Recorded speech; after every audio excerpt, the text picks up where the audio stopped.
Welcome to episode 1 of my Scorestreak variant review series. In this first episode, I'll be covering the advanced UAV. As everyone should be aware by now, Scorestreak variants were finally released into Infinite Warfare. And much to the surprise of most people, they're all craftable with salvage, which is a huge relief. Not only this, it appears that they're only craftable, which means you can't even get them out of supply drops. That was one of the biggest complaints I heard before they were even released, that they'd be in the supply drops in the first place. So not only does this not dilute the supply drop system, it gives everyone a fair chance of obtaining them. So let's first take a look at the salvage cost. The rare variant is 150 salvage, and in order to get the legendary, you must first purchase the rare one.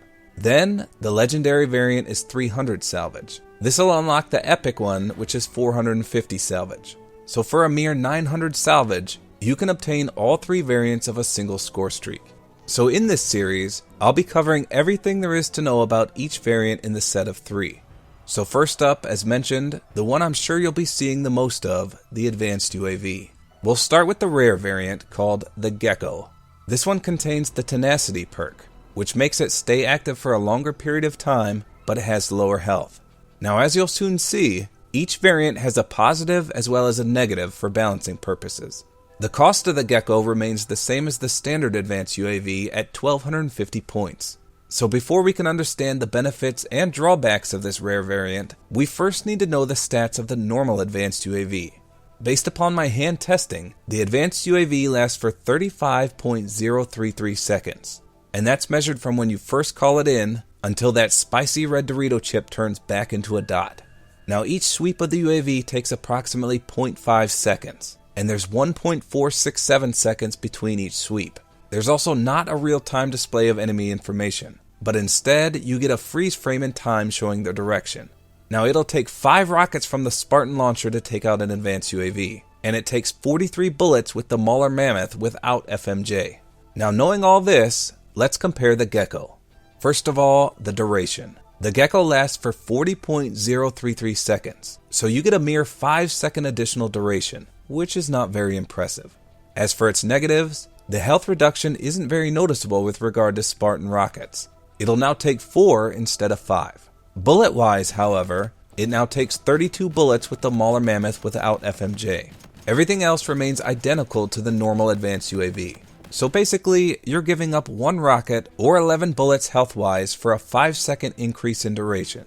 While that doesn't sound too impressive on paper, not many people shoot down an advanced UAV, and 5 additional seconds with a powerful streak like this can make a huge difference in the outcome of a battle. Next up, the legendary variant, the Shroud. This one contains the stealth perk, which makes it hidden through the use of reflective camo, but it comes with a lower movement speed. So first, let's take a look at this reflective camo. The first time I saw this get called in, I couldn't find it, so it's definitely well hidden. Now with that said, it is possible to see.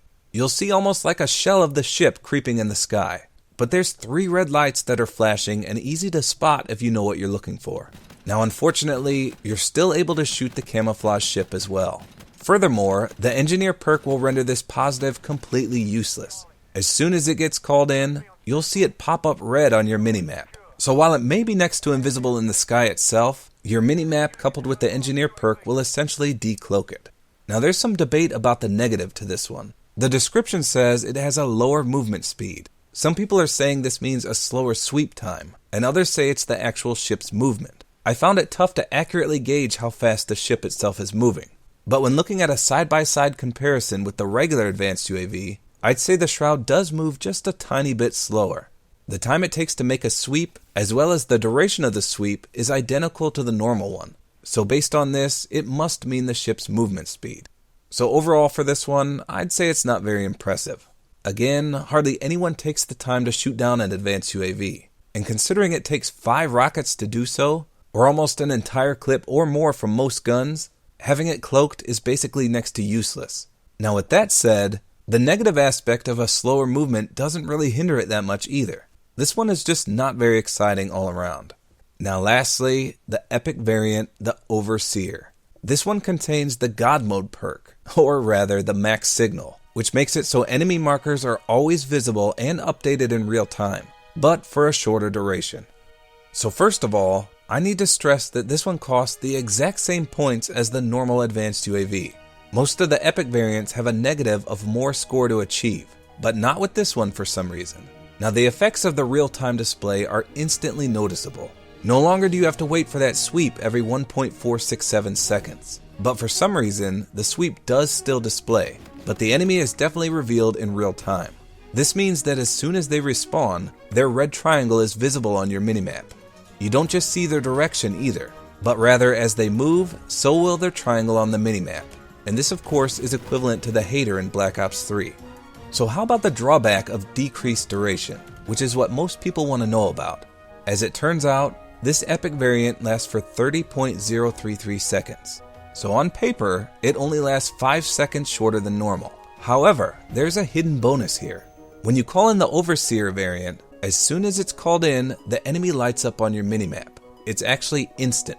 With all the other advanced UAVs, you have to wait approximately 1.350 seconds before your initial sweep starts and actually finds the enemy. So even though the Overseer technically lasts 5 seconds shorter, if you couple in this effect, it actually only lasts approximately 3.65 seconds shorter. So hands down, this is the strongest score streak in the game.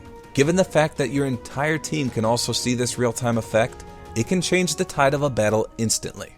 And that, as they say, is that. I'd say 2 out of the 3 advanced UAV variants are near useless, but the one that reigns supreme does so in a fashion that can cold cock your enemies into oblivion. The drawback to the Overseer is almost non-existent, but the benefit is so overwhelmingly powerful that you just have to experience it firsthand to believe it. If you have the 900 salvage and you're capable of earning a 1250 point score streak, I highly recommend unlocking the Overseer. That 30-second duration of real-time enemy movement can change the outcome of a match in a heartbeat. So the next time you're on a team full of newbie boobies camping their dick off and losing you the match, open up a bag of those spicy red Dorito chips and oversee your enemies' every move.